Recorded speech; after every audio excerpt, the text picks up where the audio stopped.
today with the boys. We're having our adventure day. It's been quite a while since we've gotten out into nature all together, and we've come somewhere that I've wanted to come for ages. It's just off a main road, just on the way home, but it's a mysterious path. I've always wanted to know where it led. So today I have brought the boys with me. We're having an explore.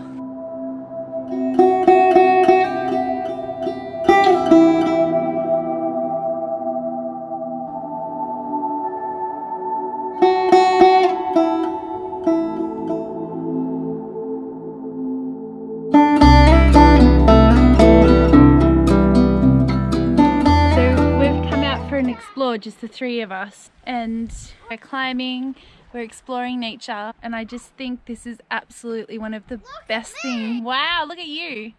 One of the best things in life. I never find a connection as deep with my boys as when I come out into nature with them and explore. I think coming out into nature absolutely totally obliterates and makes it seem so non-existent, the worlds that we create around ourselves through materialistic items and things that we put meaning through and bring happiness through from. Nature is so fulfilling, and there's so much connection and love that we find with each other and ourselves when we come out. We explore, we learn, we imagine, we find magic, and it's just so beautiful. And I just love it. What do you reckon, Happy? It's peaceful.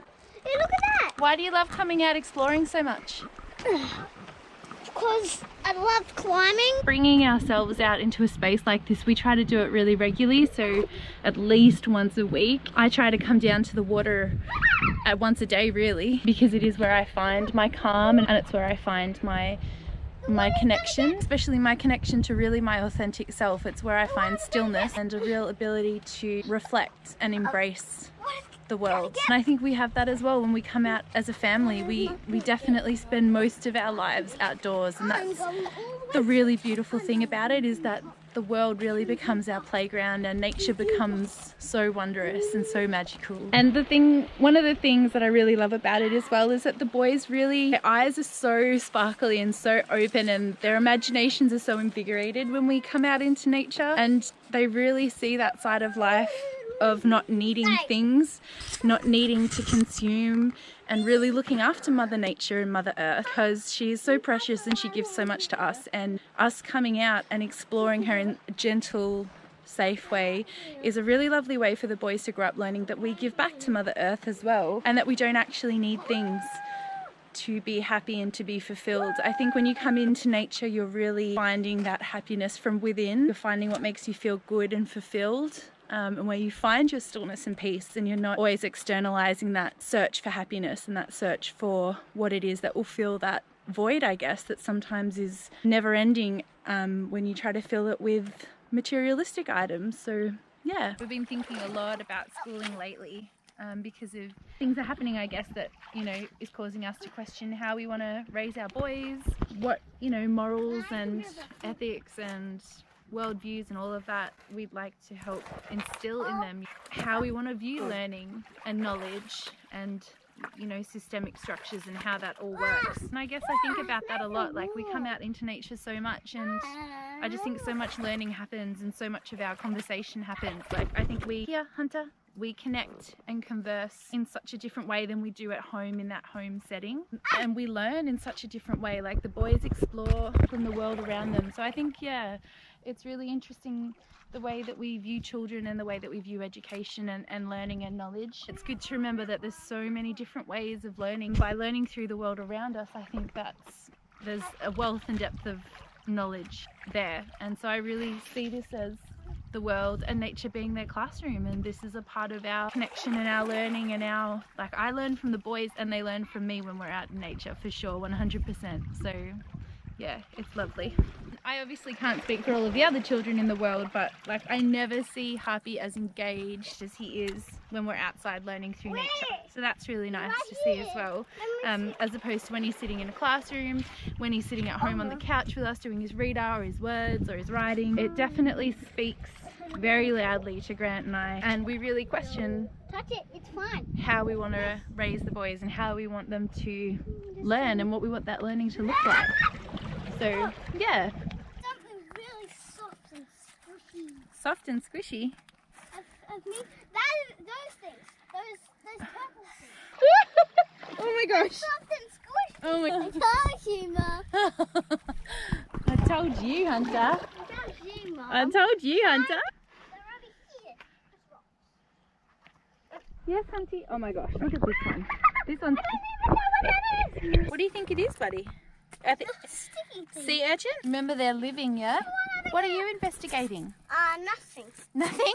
And this time I don't know what's sticking to me. Maybe it's actually going. Hey? You got no shoes and socks on. I know, that's because I'm a mummy. I wish I did have shoes on, buddy, though, you know. If I had... Look how sweaty I am. Okay, look at this.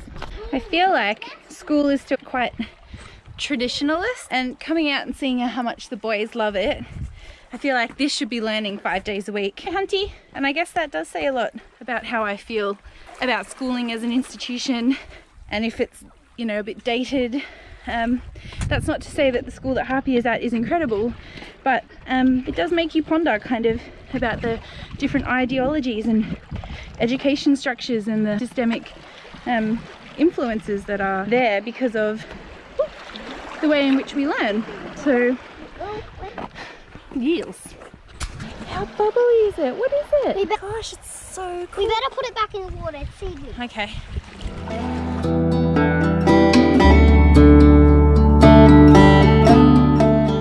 Absolutely brilliant, and the best for the kids is me taking a step back as that kind of parental authoritative figure and really just letting them lead the play space and really immersing myself in what it is that they want to do. So we always come back with really warm, fuzzy feelings in our tummies after we've explored out in nature, and we just really bask in that and embrace that feeling of connectedness and time slowing down. So now we've just had a little break inside and I've made a cuppa and we've come out and sit in the treehouse, and I just really take a step back and don't structure this time. So that's what we're doing now. I'm really just kind of being led by these little people, and I think that's really powerful in parenting, because they feel heard, they feel seen, they feel respected in terms of who is time blocking their day, how is time blocking working, and of course, you know, kids don't have an adult perception of time, so it's really actually beautiful to flip that dynamic, flip those roles, and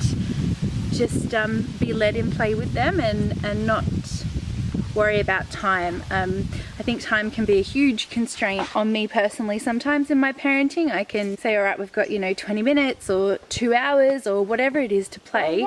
And so by me putting a time boundary around it, I'm also putting boundaries around how and what we play. When we come back from nature, it really is just such a lovely feeling of being together, and time doesn't matter. It really does slow down. So yeah, now we've just got the rest of the afternoon to play, and I'm going to just play with my boys, not worry about things that need to be done, and yeah, that's what's going on. So hope you enjoyed this vlog of exploring, and we'll look forward to seeing you again soon in another video. Okay, see ya!